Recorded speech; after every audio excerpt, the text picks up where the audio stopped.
عايز اطلب من اخوة المشاة حاجة، يعني وانا ماشي كده بالعربية. طبعا مش هقدر ابص للكاميرا عشان سايق، بس انا عايز اقول حاجة. يعني دلوقتي لسه موقف حاصل، اتنين شباب لابسين اسود في اسود، شايفين اضاءة اصلا زي الزفت اهو.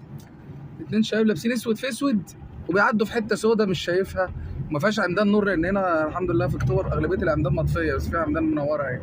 فاحنا مش شايفين يعني، ما انت حتى لو انا ضرب نور العربية عبال ما الحق افرمل مش هلحقك.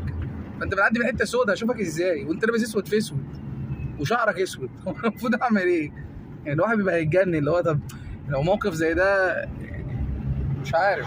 يعني الناس بتعمل حاجات مريبه بصراحه. ان شاء الله نبقى نتكلم في فيديوهات تانية اكتر يعني عن ان المشاة بيعملوا حاجات. هتقولي طبعا انت بتتنك عشان معاك عربيه معفنه.